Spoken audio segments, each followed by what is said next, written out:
మన ప్రభువును రక్షకుడును యేసుక్రీస్తు ఉన్నతమైన నామంలో అందరికీ వందనాలు చెల్లిస్తున్నామమ్మా. మరి మనం ప్రతి దినము దేవుడు ఈ శ్రమల దినాల్లో, ఈ లెంట్ డేస్ సమయాల్లో దేవుడితో కలిసి సహవాసం చేస్తున్నాము. దేవుడి వాక్యంలో ఎదుగుతున్నాము. మరి ఏంటి సహవాసం అనంటే దీనికి మనం ఒక మూల అంశం, ఆ మూల అంశం ఏంటి అనంటే ఏ లోయలో మనం పడిపోయి ఉన్నామో, లోయ అనగా మన స్థితిగతులు అంటే అది అప్పులు అవ్వచ్చు, అవమానాలు అవ్వచ్చు, నిందలు అవ్వచ్చు, వ్యాధి రోగాలు అవ్వచ్చు, మరి అలాగే అనేక సమస్యలు, శత్రువులు, ఇలాంటి కుటుంబంలో ఆర్థిక ఇబ్బందులు, ఎంతో జగడాలు కలిగిన భార్య భర్తలు, అలాగే ఎంతో ఇబ్బందికరమైన స్థితిలో మనం ఉన్నాము. ఆ స్థితిలో మనం పడిపోయిన మన స్థితిలో మనం పైకెక్కించే దేవుడి వాక్యం అనమాట. మనల్ని బలపరిచి పడిపోయిన మన జీవితాలకి ఏ ఆధారం లేక ఆ లోయలోనే మనం చిక్కుకుని పోయి ఎటు ఎక్కాలో, ఏ విధంగా ఎక్కాలో అర్థం కాని స్థితిలో మనం ఉంటే తప్పకుండా దేవుడు ఈ లెంట్ డేస్ని మనకు ఆశీర్వాదంగా మారుస్తున్నాడు. ఈ శ్రమల కాలాలని మనకు ఆశీర్వాదంగా మారుస్తున్నాడు. ఎందుకు ఈ మనకు ఆశీర్వాదాలంటే దేవాతి దేవుడు ఈ 40 రోజులు 40 వాక్యాలు మన వద్దకు పంపించి ఏ స్థితిలో మనం పడిపోయి ఉన్నామో, ఏ పరిస్థితిలో మనం పడిపోయి ఉన్నామో, ఈ 40 వాక్యాలని 40 ఆశీర్వాదాలు, ఈ 40 ఆశీర్వాదాలని 40 మెట్టులుగా చేసి ఈ 40 మెట్టుల మీద మనల్ని పైకెక్కిస్తున్నాడు దేవుడు. ఇక ఏ ఆదరవు లేదు, మనం ఎక్కే అవకాశం లేదు అనుకున్న వాళ్ళందరూ కూడా ఖచ్చితంగా తెలుసుకోవాల్సిన విషయం ఏంటంటే దేవుడు వాక్యం మనల్ని పైకెక్కిస్తుంది. దేవుడు వాక్యం మనల్ని దీవిస్తుంది. దేవుడు వాక్యం కుంగిపోయిన మనల్ని బలపరచుటకు, పైకెత్తుటకు దేవుడు వాక్యమే మనకు ఒక లిచ్చిన వలె ఈ 40 మెట్ల రూపంలో మన మధ్యకి వచ్చి ఉందన్నమాట. కనుక ఈ 40 మెట్ల వాక్యం ప్రతిరోజు క్రమంగా ప్రతి ఒక్కరం కూడా చూడాలి. ఈ ఛానల్ సబ్స్క్రైబ్ చేసుకోండి, ఈ వాక్యాన్ని లైక్ చేయండి, అనేకరికి షేర్ చేయండి. అలా మనం చేసినప్పుడు మనకి 2 ఆశీర్వాదాలు కలుగుతాయి. అలాగే మీరు అలా చేసినప్పుడు మాకు కూడా ఇంకా దేవుడు ఆశీర్వాదాలు మీ ముందుకు తీసుకురావాలని, ఇంకా దేవుడి వద్ద ప్రార్థన చేసి దేవుడిచ్చే ప్రతి ఆశీర్వాదాలైన వాక్యాలు మీ ముందుకు తీసుకొచ్చి మిమ్మల్ని బలపరుస్తూ మీరు పడిపోయిన స్థితిలో నుండి మిమ్మల్ని పైకి లేవట కొరకు ఈ వాక్యం అనే లుచ్చిన మీ వద్దకు చేరుస్తాము. కాబట్టి మీరు అందరూ కూడా తప్పకుండా ఈ వాక్యాన్ని షేర్ చేసుకోండి, ఈ వాక్యాన్ని లైక్ చేయండి, మా ఛానల్ని సబ్స్క్రైబ్ చేసుకోండి. అంతేకాదు ఇంకా మీరు మా వాక్యాలని బలపడాలి అనుకుంటే ప్రతి దినము కూడా చక్కగా మరి మంది ఇన్స్టా కూడా ఉంది. ఇన్స్టా ఐడియా వచ్చేసి బేతేల్ మినిస్ట్రీ. ఈ బేతేల్ మినిస్ట్రీలో కూడా ప్రతి దినము ప్రతి వాక్యము కూడా మిమ్మల్ని బలపరిచి మీ గాయాలు కట్టే వాక్యాలు ఉంటున్నాయి. కాబట్టి తప్పకుండా మనకి ఇన్స్టాలో కూడా మీరు ఫాలోవర్స్గా ఉండండి, యూట్యూబ్లో అలాగే సబ్స్క్రైబ్గా ఉండాలని మీ కొరకు మేము ప్రార్థిస్తున్నాం. మా కొరకు, మా సంఘం కొరకు మీరు ప్రార్థించండి. మరి ఈరోజు వాక్యంలోకి మనందరము కూడా వెళుతుండగా చిన్న ప్రార్థన చేసుకుందాం. ప్రేమ కనికరమ కలిగిన మా దేవ, మా స్తుతులకు పాత్రుడైన తండ్రి, సూత్రాలు కూడా అన్ని దినము వాక్యంతో మమ్మల్ని బలపరుస్తున్న దేవ, మా శ్రమల లోయలో నుండి మమ్మల్ని పైకెక్కిస్తున్న తండ్రి, ఆశీర్వాదాన్ని మెట్టెల మీద మా పాదాలు స్థిరపరుస్తున్న దేవా, క్రీస్తు అనే బండ మీద మా జీవితాలు కడుతున్న దేవా, నీకే స్తుతులు స్తోత్రాలు చెల్లిస్తూ వాక్యం ఆరంభం నుండి ముగింపు వరకు నీ సన్నిధి, నీ సహవాసం మాకు తోడుగా ఉంచి, అయ్యా దుష్టుడైన అపవాది మమ్మల్ని నానా శోధనలు పెడుతుంటాడు. ఈ వాక్యం అనే మెట్టు మేము ఎక్కుతుండగా, ఈ ఆశీర్వాదం అనే మెట్టు మీద మా పాదాలు మోపుతుండగా దుష్టుడు మా పాదాలు తొట్టిరిలు చేస్తుంటాడు. దుష్టుడు మమ్మల్ని తప్పిస్తుంటాడు. అయ్యా మమ్మల్ని గుంగదోస్తుంటాడు, మమ్మల్ని పడవేస్తుంటాడు. దేవా, విస్తారమైన పనులు, విస్తారమైన జనాలను మా వద్దకి విస్తారంగా ఈ వాక్యాన్ని ఏ విధంగా మా వద్ద నుండి దొంగిలించుట కొరకు నా తండ్రి వాడు విస్తారమైన అన్ని మా వద్దకి పంపిస్తుంటాడు. అయ్యా దుష్టుడిని నా తండ్రిని సంఖ్యలతో బంధించి ఈ వాక్యమనే ఆశీర్వాదమనే లిచ్చననే ఈ మెట్టి మీదకి నా పాదాలు స్థిరపరుటకు, ఎక్కడ నా పాదాలు తొట్టిరెళ్ళకుండా, ఏ అడ్డం నాకు రాకుండా, నాకు విరోధంగా ఉన్న ప్రతి కాడిని విరగొట్టి అయ్యా ఈ వాక్యం మీదకి నా పాదాలు చేర్చి అయ్యా పడిపోయిన నా స్థితిలో నుండి నన్ను పైకి లేవనెత్తమని యేసయ్య ఉన్నతమైన నామంలో ప్రార్థించి అడిగి పెడుకుంటున్నాం తండ్రి, ఆమేన్. మరి ముఖ్యంగా మరి ప్రతి వీడియోలో కూడా మనం క్రమం ప్రకారంగా ప్రతిరోజు కూడా ఏ రోజు ఎవరి గురించి ఏ ఆశీర్వాదాలు పొందుకున్నాం అనేది మనం చెప్పుకుంటూ వస్తున్నాము. మరి ఇన్ లెంట్ డేస్ అంటే 40 రోజులు ఉపవాస ప్రార్థనలు. మరి మన శరీరం సహకరిస్తే రోజుకి కొద్దిసేపు దేవుడి వద్ద ఉపవాసం ఉండొచ్చు, కొన్ని గంటలు తీసుకోవచ్చు. మరి ఉపవాసము అనేది ఆకలి దప్పికలతో ఉంటేనే కాదు, దేవుడితో ఉంటేనే ఉపవాసం. దేవుడికి దగ్గరగా ఉండుటే ఉపవాసం అంటారు. మరి నువ్వు ఈ 40 రోజుల్లో 40 గంటలు తీసుకున్నా చాలు. రోజు 24 గంటల మీద 1 గంట దేవుడి కొరకు మోకరించి ప్రార్థన చేసుకున్నా నీ స్థితిగతులు మార్చగలుగుతున్నాడు దేవుడు. నువ్వు పడిపోయిన స్థానంలో నుండి నేను పైకి లేవనెత్తబోతున్నాడు దేవుడు. అలాంటి దేవుడి కొరకు నువ్వు తప్పకుండా ప్రార్థన చేసుకో. మరి మనం ఏమేమి మెట్లు ఎక్కాము, మరి ఎన్ని మెట్లు ఎక్కామన్నది ఈరోజు మనం చూద్దాం. మొత్తం 13 మెట్టులు మనం ఎక్కి ఉన్నాం. మన మెట్టులు అంటే మనం పడిపోయిన లోయల నుండి మనం ఎక్కాల్సిన మెట్లు ఎన్నంటే 40 మెట్లు అనమాట. ఈ 40 మెట్లలో ఒక్కొక్క మెట్టు మనం ఎక్కుతూ వస్తున్నాం అనమాట. ఒక్కొక్క ఆశీర్వాదం మనం పొందుకుంటూ వస్తున్నాం అనమాట. మొదటి మెట్టు వచ్చేసి 40 రోజులు ఉపవాసము. స్వయంగా మనల్ని సృష్టించిన సృష్టికర్త యేసయ్య చేసిన ఉపవాసం. ఆ ఉపవాసం ద్వారా సాతాన్ని జయించుట మనం నేర్చుకున్నాం. రెండోదిగా మన పితరుడైన నవాహు అనేకరు నశించిపోతున్నప్పుడు 40 రాత్రులు 40 పగళ్ళు భయంకరమైన వర్షంలో తనని తన కుటుంబాన్ని రక్షించుకున్న నవాహును మనం చూసాం. మూడోదిగా తండ్రి చిత్తాన్ని తెలుసుకున్న మోషే 40 రాత్రులు 40 పగళ్ళు ఆయనతో గడిపి ఆయన వద్ద ఉపవాసం ఉండి ఆయన చిత్తాన్ని తీసుకుని 10 ఆజ్ఞల పలక పట్టుకుని వచ్చిన మోషేని మనం చూసాం. నాలుగోదిగా ఇశ్రాయేలు ప్రజలు మరి ఓడిపోయినప్పుడు ప్రార్థన చేశారు. మరలా యుద్ధంలో వాళ్ళు గెలిచే దీవిన వాళ్ళు ఉపవాసం ఉండి ప్రార్థన చేసినప్పుడు దేవుడు మరలా వాళ్ళని గెలిపించడం మనం చూసాం.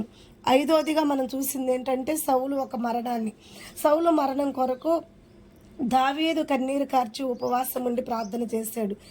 ఆరోదిగా మనం చూస్తే దావీదు బత్షెబాకి దావీదుకి జన్మించిన కుమారుడు. ఆ బిడ్డ రోగి అయి ఉండగా దావీదు 7 రోజులు ఉపవాసం ఉండి ఆ బిడ్డ కొరకు కన్నీరు కార్చి మరి ప్రార్థించుట మనం చూసాం. మరి 7వదిగా మనం చూసినట్టుకుంటే ఏలియా హెజ్బేల్ రాణికి భయపడి దాంకున్నప్పుడు దేవుడు దూత పోయి ఏలియాను బలపరచుటకు రొట్టె అలాగే ఆయన దాహం తీర్చుటకు ఆయనకి కొన్ని నీళ్లు ఇచ్చి ఆ రొట్టె ద్వారా ఆ నీటి ద్వారా ఏలియా 40 రాత్రులు 40 పగళ్ళు అతను శక్తికి మించిన ప్రయాణం చేయటం మనం చూసాం. ఆ తర్వాత 8వదిగా మనం చూస్తే హెజ్రా తన ఒక ప్రజల కొరకు తన కుటుంబం కొరకు దేవుడు ఒక రక్షణ కొరకు ప్రార్థన చేయటం ఉపవాసం ఉండటం మనం చూసాం. తర్వాత నెహెమ్యా కూడా పాడైపోయిన పాకారాల కొరకు కాలిపోయిన యెరూషలేము మందిరం కొరకు చింద్రబందరైపోయిన తన ప్రజల కొరకు కన్నీరు కార్చి కొన్ని దినములు ఉపవాసం ఉన్నట్టు ప్రార్థించుట మనం చూసాం. తర్వాత 10వది వచ్చేసి ఎస్తేరమ్మ తన ఒక జాతి కొరకు ఆ జాతిని కాపాడుకున్నట్టు కొరకు సుసన్న కోటలో ఉన్న ప్రజలందరినీ పిలిపించుకుని అల్పులేమి గనులేమి అందరినీ కూడబెట్టుకుని 3 రోజులు ఉపవాస ప్రార్థన ఉండి తన జాతిని కాపాడుకుంది. మరి 11వదిగా మనం చూస్తే దానియేలు సింహాల బోనును జయించాడు. మరి 10 రోజుల భోజనంలో తన తోటి వారి కన్నా శ్రేష్టమైన రూపంగా నిలబడ్డాడు.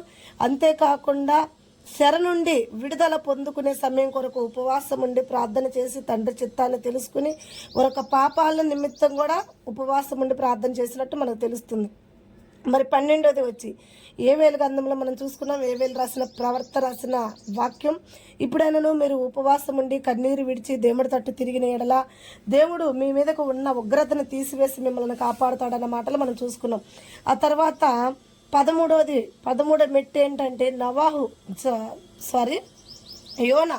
యోనా చేసిన ప్రార్థన. చేప కడుపులో ఉండి తను చేసిన తప్పిదం దేవుడు ఆజ్ఞ ధిక్కరించినందుకు ఆ ఆజ్ఞకి శ్రమ వచ్చినప్పుడు శ్రమ తట్టుకున్నట్టుకు ఉపవాసం ఉండి ప్రార్థన చేసి పశ్చాత్తాపడ్డప్పుడు ఆ ఒక చేప కడుపులో ఉండి యోనాని మరలా దేవుడు విడిపించుట మనం చూస్తూ ఉన్నాం.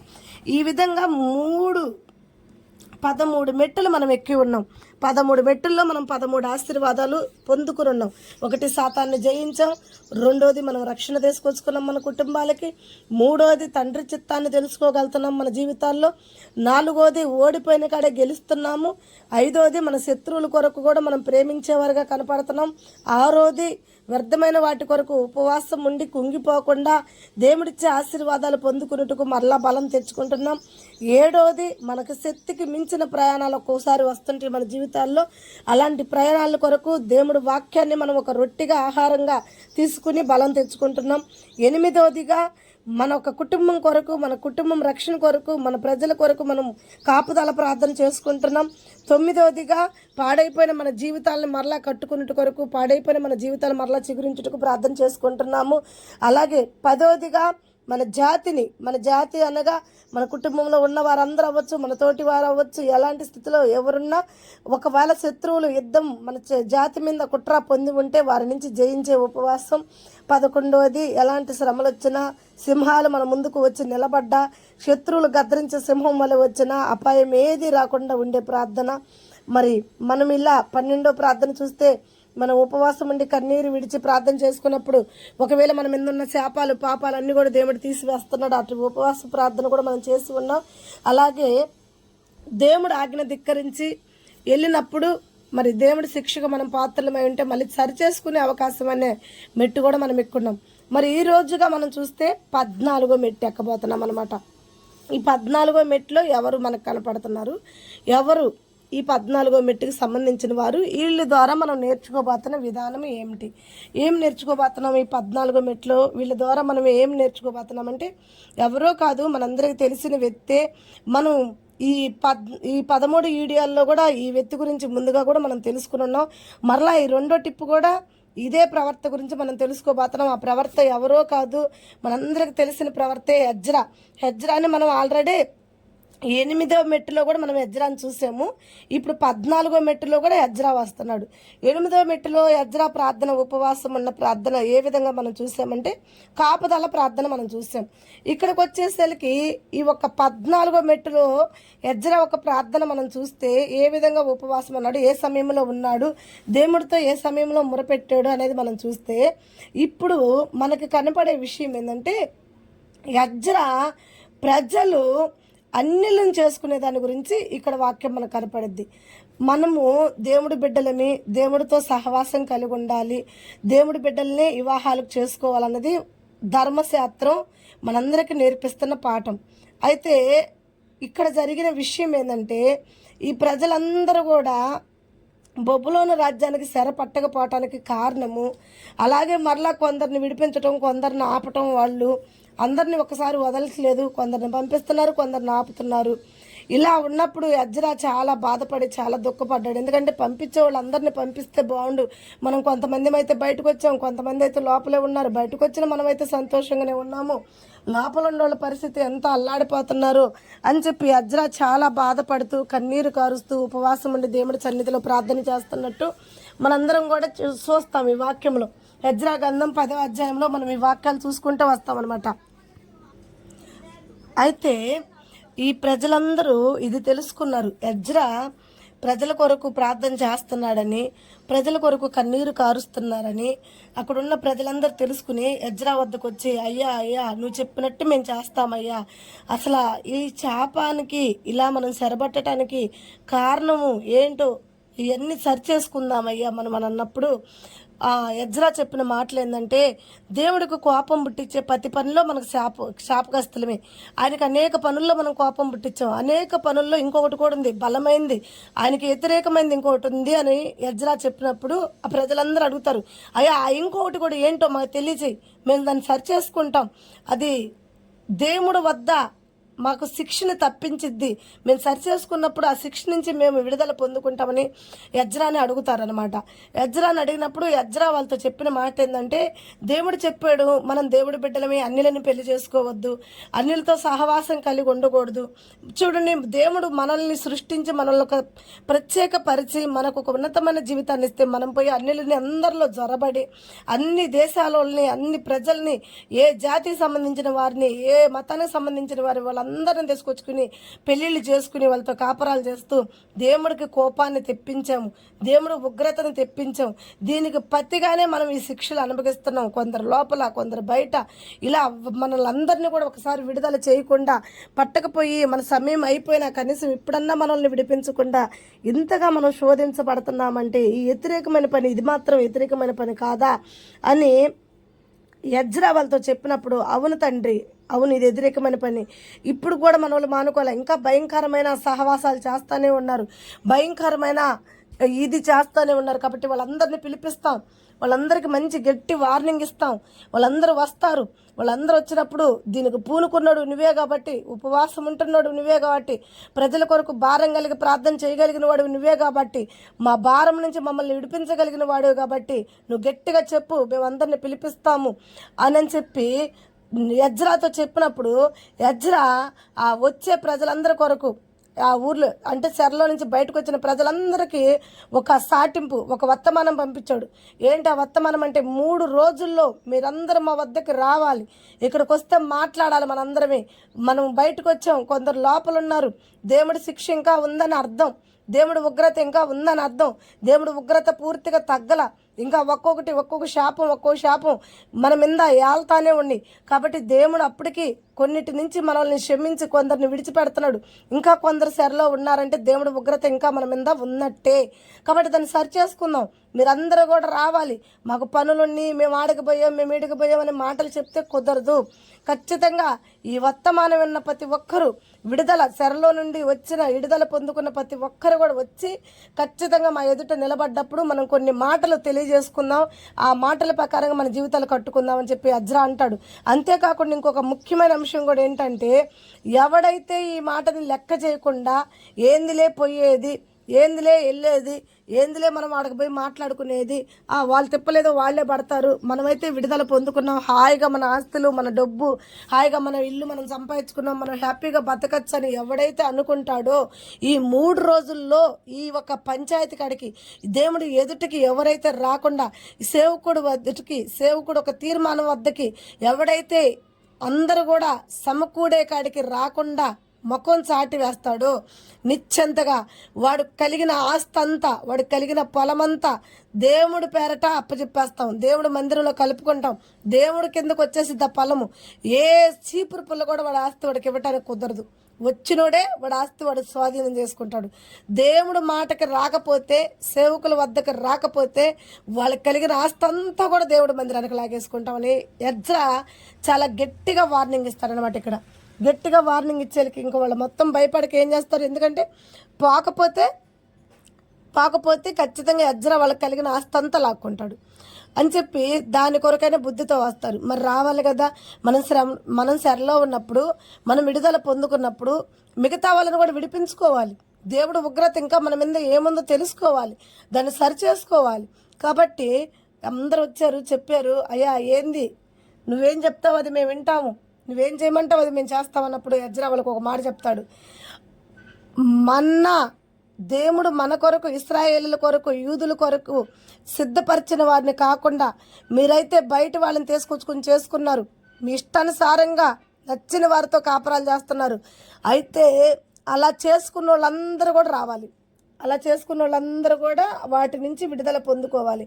అలా చేసుకున్న వాళ్ళందరూ కూడా ఖచ్చితంగా వాళ్ళని విడిచిపెట్టాలి. ఎవరైతే చేసుకున్నారో, ఎవరైతే అలా దేవుడికి వ్యతిరేకంగా వివాహాలు జరుపుకుని ఉన్నారో, అన్ని దేశాలకు పోయి అన్ని దేశాల ప్రజల్ని, అన్ని దేశాలకు సంబంధించిన స్త్రీల్ని మోహించి ఎవరైతే చేసుకుని వాళ్ళ ద్వారా మీరు బిడ్డలను కని ఉన్నారో, అట్టి వారందరూ కూడా వచ్చి దేవుడి ఎదుట మీ తప్పును ఒప్పుకుని మీ పాపాన్ని విడిచిపెట్టి నిశ్చింతగా మీరు ఎక్కడి నుంచి అయితే ఆ స్త్రీలను తీసుకుని వచ్చారో వాళ్ళని అక్కడికి పంపించేసేయాల. వాళ్ళకి పుట్టిన బిడ్డలు కూడా మీ వద్ద ఉండకూడదు, వాళ్ళ బిడ్డలు కూడా వాళ్ళతోటి వెళ్ళిపోవాలా అని చెప్పి ఎజ్రా వాళ్ళందరికీ కూడా చాలా గట్టిగా వార్నింగ్ ఇస్తాడనమాట. ఆ వార్నింగ్ విన్న వాళ్ళందరూ కూడా భయపడి దేవుడి ఎదుట ఒప్పుకుని నిశ్చింతగా, అయ్యా ఇప్పుడే మేము ఎక్కడి నుంచి అయితే వీళ్ళని తీసుకొచ్చాము, ఎక్కడి నుంచి అయితే వీళ్ళని వివాహాలు చేసుకున్నాము, మరలా వాళ్ళకి పంపించేస్తాం, ఇదిగో మీ చేతులకు అప్పచెబుతున్నాం, వీళ్ళని పంపించుటకు మాకు ఇష్టమే, వీళ్ళకి పుట్టిన పిల్లలను కూడా మేము తీసుకోం, దేవుడు ఉగ్రత నుండి మేము ఇప్పుడైనా విడుదల పొందుకుంటాం, దేవుడికి వ్యతిరేకమైన పనులు ఇక మేము చెయ్యం, ఇంక ఎన్నడ చెయ్యమని చెప్పి వాళ్ళందరూ కూడా ఎజ్రా ఎదుట ఒప్పుకొని వాళ్ళు ఎక్కడి నుంచి అయితే ఆ స్త్రీలను తీసుకొచ్చారో ఆ స్త్రీలను అక్కడికి పంపించేసి వాళ్ళకి పుట్టిన బిడ్డలను కూడా వాళ్ళ వద్దకు పంపించేసి దేవుడి ఎదుట ఉపవాసం ఉండి ఎజ్రాతో కలిసి ప్రార్థన చేసినట్టు ఈ వాక్యం సెలవిస్తుంది. ఎజ్రా గురించి మనం తెలుసుకున్నాం కదా, ఎజ్రా ఎలాంటి సమయంలో ఉపవాసం ఉన్నాడు. ఇప్పుడు మనం రెండో టిప్పుగా కూడా ఎజ్రా గురించి తెలుసుకున్నప్పుడు ఎజ్రా ఎలాంటి సమయంలో ఉన్నారంటే, కొందరు బయట కొందరు లోపల, అంటే కొందరు విడుదల పొందుకున్నారు, కొందరు విడుదల పొందుకోలేదు. కాబట్టి విడుదల పొందుకోని వారి కొరకు దేవుడు ఉగ్రత ఇంకా ఉందని తెలుసుకున్న ఎజ్రా ఆ ఉగ్రత తగ్గించుకోవాలని, ఆ ఉగ్రత ఏంటి అనే ఆలోచన చేసినప్పుడు ఇదిగో చూడు భయంకరమైన వీళ్ళ వివాహాలు, భయంకరమైన వీళ్ళ కాపరాలు, భయంకరమైన వీళ్ళ బిడ్డలు.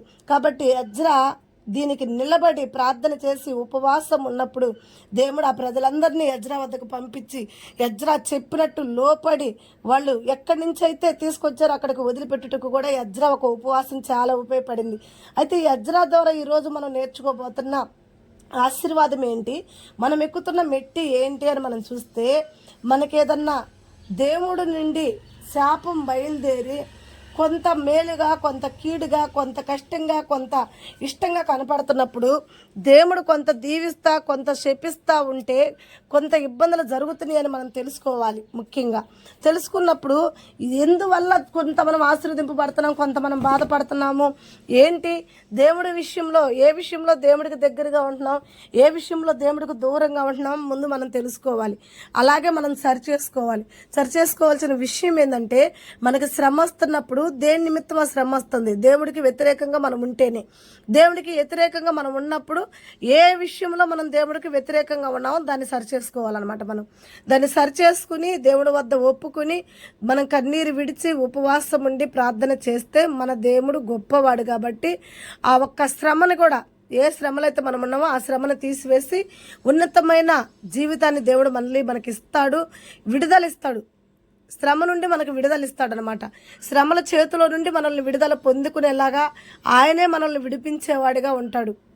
దేవుడు వాక్యం మీరు వింటున్నారు కాబట్టి దేవుడి పట్ల మీకు నమ్మకం ఉంటే, ఈ వాక్యం దేవుడు మీ వద్దకు పంపించాడంటే కొంత శ్రమగాను, కొంత ఇబ్బందిగాను, కొంత సంతోషంగాను మీ జీవితాలు మీకు కనపడుతుంటే ఖచ్చితంగా సరిచేసుకో. ఇప్పుడే ఏ విషయంలో నువ్వు శ్రమ పడుతున్నావో ఆ విషయంలో దేవుడికి నువ్వు ఎలా వ్యతిరేకంగా ఉన్నావో నువ్వు సరిచేసుకో. నువ్వు సరిచేసుకున్నప్పుడు నీ జీవితం చక్కదిద్దుకుంటావు. నువ్వు సరిచేసుకున్నప్పుడు మరలా నీ జీవితాలు కట్టబడతాయి. మనం చూస్తాం కదా, ఒక వాక్యంలో ఏముంటుందంటే, ఒక యజమాని ఒకడిని నమ్మి తనకి అప్పచెప్పి తన ప్రజలను అప్పచెప్పి వెళ్ళినప్పుడు ఆ యజమాని అప్పచెప్పిన పనిలో అతడు ఏం చేస్తుంటాడంటే, వాళ్ళకి ఇచ్చేది రూపాయి అయితే రాసుకునేది 2 రూపాయలు 3 రూపాయలు రాసుకుంటూ వాళ్ళని చాలా ఇబ్బంది పెడుతూ చాలా బాధపడుతున్నప్పుడు ఈ విషయం యజమానికి తెలిసి అతన్ని ఆ జాబ్లో నుంచి తీసేయాలనుకుంటాడు. నేను నా ప్రజల్ని ప్రేమించమని, నా ప్రజలకి ఇచ్చిన కాడికే రాయమని నేను చెప్తే ఇతడు వాళ్ళకి ఇచ్చేది 1 వంతు అయితే రాసేది 4 వంతులు రాస్తున్నాడు. ఇతన్ని, నా ప్రజలకు భారంగా ఉన్న ఇతన్ని, నాకు వ్యతిరేకంగా ఉన్న ఇతన్ని తీసివేయాలి జాబ్ నుంచి అని చెప్పి అతనికి కబురు పంపిస్తాడనమాట. ఏమని కబురు పంపిస్తాడు, ఇతడు నాకు వ్యతిరేకంగా ఉంటున్నాడు, ఇతను ఒక జాబ్ తీసేపిచ్చి ఈ జాబులో నేను నమ్మకమైన వారిని పెట్టుకోబోతున్నానన్న మాట అతని వద్దకి, అతని చెవున పడేలా చేస్తాడు. చేసినప్పుడు ఎమ్మటనే ఆ ఒక్క వ్యక్తి ఏం చేశాడు తెలుసా, ఎవరికైతే ఇతను అన్యాయం చేశాడో, ఎవరికైతే ఇతను 1కి 10 రూపాయలు రాసి పెట్టాడో వాళ్ళందరి గురించి కూడా ఈ వ్యక్తి ఆలోచించి, రేపు నా యజమాని వచ్చి నన్ను ఈ పనిలో నుంచి తీసేస్తే నేను అడుక్కోవాల్సి వచ్చింది, అడుక్కుంటే నాకు చాలా అవమానం, నా ఒక ఇలువ పోయిద్ది, నా ఒక పరువు పోయిద్ది, సరే నేను అడుక్కోకుండా బతకటానికి నాకు జాబ్ ఉండదు, మరి ఎలా నేను బతకాలి, రేపు నా యజమాని వచ్చి నా ఉద్యోగం తీసినప్పుడు నన్ను ప్రేమించే వాళ్ళంటూ నలుగురు కావాలి, నన్ను ఆదరించి నాకు ఆహారం పెట్టే వాళ్ళంటూ కావాలి. కాబట్టి దానికి నేను ఏం చేస్తే ఈ ప్రజలు నన్ను ప్రేమిస్తారని చెప్పి ఎవరైతే ఎంత అప్పులైతే ఉన్నారో వాళ్ళందరినీ టకటక పిలిపించుకున్నాడు అతని వద్దకి. పిలిపించుకుని, నువ్వు 100 రూపాయలు అప్పున్నావా నా యజమానికి, అయితే నీ 100 రూపాయలు నేను కొట్టేస్తున్నా, 10 రూపాయలే అప్పు అని చెప్పి రాస్తున్నా. అప్పుడు ఆ వ్యక్తి ఏమనుకుంటాడు, అయ్యా నా 100 రూపాయలు తీసేసి 10 రూపాయలు రాసేవా, నువ్వు చల్లగా ఉండాలయ్యా అని చెప్పి అతను దీవిస్తాడు. 1000 రూపాయలు ఉండోడిని 100 రూపాయలు రాపిచ్చాడు. ఇలా ఎక్కువగా ఉండే వాళ్ళందరూ కూడా తగ్గించేసి నిమిషాల మీద వాళ్ళందరికీ చాలా దగ్గరగా, చాలా మంచి స్నేహితుడిగా అయ్యాడు. ఎందుకు ఇలా అయ్యాడు అంటే, యజమాని వచ్చి ఉద్యోగం తీసేస్తే రేపు వీళ్ళందరూ అతన్ని ప్రేమించాలని, వాళ్ళ ఇంటికి ఇతను వెళ్తే ఇతనికి ఆహారం పెట్టి ఇతన్ని ఆదుకోవాలని, ఇతను మనకి పలానప్పుడు మనం ఇంత అప్పులో ఉంటే ఈ అప్పంతా కొట్టేసి ఇతను ఉన్నప్పుడు మనకి న్యాయం చేసి మనం ఒడ్డును పట్టడానికి ఇతను కారణమయ్యాడు. కాబట్టి ఇతన్ని మనం గౌరవించాలి, ఇతనికి మనం సహాయం చేయాలని చెప్పి, నా ఎడల వాళ్ళందరూ కృప చూపిస్తారని చెప్పి టక ఆ పనులన్నీ చేస్తాడు. అయితే ఎప్పుడైతే ఈ వ్యక్తి ఆ పనులు చేసి తను చక్కదిద్దుకుంటాడో, తన యజమానికి భయపడి ప్రజలను పిలిచి ప్రజలకున్న భారాన్ని తీసివేసి వాళ్ళకి నెమ్మది దయచేస్తాడో, ఈ విషయం తెలుసుకున్న తన యజమాని తన భుజము తట్టి, నువ్వు భయపడకు, నువ్వు చేసే పనిలో అన్యాయం ఉంది కాబట్టి నేను నీ జాబులో నుంచి తీసేయాలనుకున్నాను. అయితే నీ తప్పును సరిచేసుకుని మరలా నీ ప్రజలకి బరువైన కాడిని దించివేసి వాళ్ళున్న రుణాలు కొట్టివేసి వాళ్ళకి నెమ్మది కలగజేసావు కాబట్టి, నువ్వు సరి చేసుకున్నావు కాబట్టి, నీ యజమాని ఎడల నువ్వు భయపడ్డావు కాబట్టి నీ జాబు నీదే, ఇంకా నీకు శాలరీ కూడా నేను పెంచుతున్నా, ఇంకా నీకు ఆశీర్వాదాలు కూడా పెరుగుతున్నాయి అని చెప్పి యజమాని ఆ పనిలో అతన్ని ఉంచి అతనికి ఇచ్చే జీతం కన్నా మరింత జీతం ఇచ్చి అతన్ని తృప్తిపరిచాడు. చూడండి, మన దేవుడు చెప్పిన పనిలో మనం నమ్మకంగా ఉంటే, మన దేవుడు ఎదుట మనం నమ్మకంగా ఉంటే, మన దేవుడితో మనం నమ్మకమైన సహవాసం కలిగి ఉంటే, మన దేవుడు మనకిస్తానన్న ఆశీర్వాదాల కన్నా అత్యధికమైన ఆశీర్వాదాలతో మనల్ని నింపుతాడు. అయితే ఆయన వద్ద మనం నమ్మకంగా లేకుండా ఆయన ఆజ్ఞ ధిక్కరిస్తూ, ఆయన ఆజ్ఞ అతిక్రమిస్తూ, ఆయనకు వ్యతిరేకంగా విరోధంగా మనం ఉంటే విరోధంగా ఉన్న ప్రతికాడిని ఆయన ఎరగదీస్తాడు. కాబట్టి సరిచేసుకుందాం. ఈరోజు వాళ్ళు సరిచేసుకున్నారు. భయంకరమైన విగ్రహారాధనకు సంబంధించిన వివాహాలు, భయంకరమైన వ్యభిచారులను తీసుకొచ్చుకుని కాపురాలు చేస్తున్నారు, భయంకరమైన స్త్రీలతో వాళ్ళు జీవితాలు పంచుకుంటున్నారు. భయంకరమైన జీవితాల్లో వాళ్ళు ఉన్నప్పుడు దేవుడు ఉగ్రతను తెలుసుకుని ఎమ్మటిని సరిచేసుకుని ఆ భయంకరమైన స్థితి నుండి వాళ్ళు విడుదల పొందుకుని ఎక్కడి నుంచి ఆ భయంకరాన్ని తీసుకొచ్చారు అక్కడికి తోలివేసి వాళ్ళు సరిచేసుకున్నారు. అలాగే ఈ వ్యక్తి కూడా తన యజమానికి భయపడి తను సరిచేసుకున్నాడు. మరి మనం కూడా భయపడదాం మన దేవుడికి. మనం సేవిస్తున్న దేవుడు నమ్మదగిన దేవుడు. ఆయనకి మనం నమ్మకంగా ఉంటే నమ్మకమైన వారికి నిండైన ఆశీర్వాదాలు, నిండైన మేలులని దేవుడే చెప్తున్నాడు. కాబట్టి ఆయన ఎదుట మనం నమ్మకంగా ఉందాము. ఆయనతో నమ్మకం కలిసి పరిచర్య చేద్దాం. ఆయనతో నమ్మకంగా ఆయన ఒక పనిలో భాగస్థులుగా ఉందాం. ఆయనతో నమ్మకంగా కలిసి మనం కూడా సహవాసం చేస్తే మనం అడుగు వాటికన్నా అత్యధికమైన దేవుడు మనకిచ్చి మన జీవితాన్ని స్థిరపరిచి బలపరిచి నిత్య నిబంధనగా మనకు తోడై ఉండునుగాక. ఆమేన్. దేవుడి మాటలు దీవించి ఆశీర్వదించునుగాక. మరి ఈ వాక్యం మీకు నచ్చితే ఈ వాక్యానుసారంగా మీరు జీవించండి. అంతేకాదు ఈ వాక్యాన్ని అనేకరి వద్దకు కూడా పంపండి. వాళ్ళున్న స్థితిలో నుండి, వాళ్ళున్న పరిస్థితిలో నుండి వాళ్ళు కూడా రక్షణ పొందుకున్నట్టుకు, వాళ్ళు కూడా మారు మనసు పొందుకున్నట్టుకు, మరి వాళ్ళకి మీరు ఈ వాక్యాన్ని పంపించినప్పుడు వారు ఎంత ఆశీర్వదింపబడతారో అంతకు రెండింతల ఆశీర్వాదాలు నీ మీదకి, నీ కుటుంబం మీదకి, నీ కలిగిన సమస్తం మీదకి దేవుడు పంపిస్తాడు.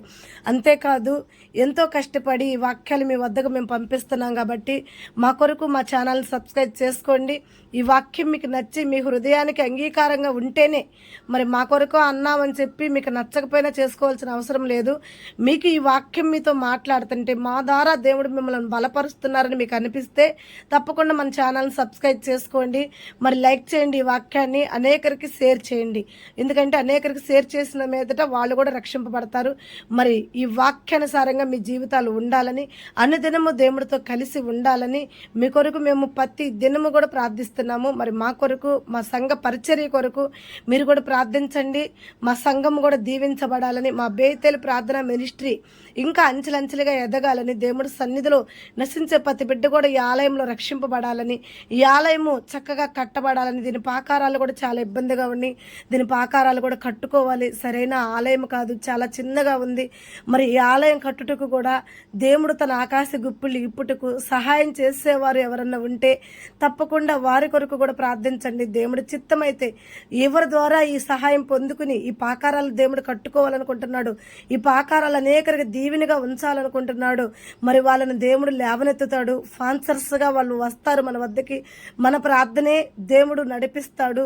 మన ప్రార్థనే వాళ్ళకి ప్రేరేపణ చేసిద్ది. మన ప్రార్థనే వాళ్ళు మన మందిర పాకారాలను కూడా బలపరిచి చక్కని ఆలయంగా నిర్మించి అనేకరికి దీవెనగా ఈ ఆలయాన్ని ఉంచుతారు. కాబట్టి తప్పకుండా మేము మీ కొరకు ఎలా ప్రార్థిస్తున్నామో మీరు మా పరిచర్య కొరకు, మా పరిచర్య ఆలయం కొరకు, ఆలయంలో నివసిస్తున్న విశ్వాసుల కొరకు ప్రార్థించమని ప్రభువు నామం పెట్టి మీ అందరినీ కూడా వేరుకుంటున్నాను. మరి మీరు ప్రార్థించినందుకు దేవుడు మిమ్మల్ని నూరింతలుగా దేవుడు సమృద్ధితో సంతోషంతో సదాకాలం మిమ్మల్ని కాపాడును గాక. God bless you. దేవుడి వాక్యాన్ని దీవించును గాక. చిన్న ప్రార్థన, చివరి ప్రార్థన. ప్రేమ కలిగిన మా తండ్రి, కృప కలిగిన యేసయ్య, నీకే ఘనత మహిమ ప్రభావాలు అయ్యా. పాన్సర్స్ కొరకు ప్రార్థిస్తున్నాము. అలాగే నా తండ్రి ఈ ఆలయం పరిచర్య కొరకు ప్రార్థించాము, విశ్వాసుల కొరకు ప్రార్థించాం, ఈ వాక్యం వింటున్న బిడ్డల కొరకు ప్రార్థిస్తున్నాం. నా తండ్రి ఈ 14 మెట్టులు ఏవైతే ఈరోజు మేము పొందుకున్నాం ఆ 14 మెట్టుల కొరకు ప్రార్థిస్తున్నాం. ఈ 14 ఆశీర్వాదాల్లో మమ్మల్ని నింపారు అయ్యా. మేము ఇంకా ఎక్కాల్సిన మెట్టులు చాలా ఉన్నాయి అయ్యా. మేము ఇంకా ఈ లోయలో నుంచి ఇంకా ఎక్కాల్సిన సమయం చాలా ఉంది కాబట్టి నా తండ్రి ఆ సమయాన్ని కూడా దుష్టుడు దొంగిలించకుండా ఆ సమయాన్ని మాకు దీవెనగా మార్చమని యేసు నామములో ప్రార్థించి అడిగి పెట్టుకుంటున్నాం తండ్రి. ఆమేన్. God bless you. దేవుడు మిమ్మల్ని అందరినీ కూడా మనందరినీ కూడా తన రెక్కల చాటున కాపాడును గాక. ఆమేన్.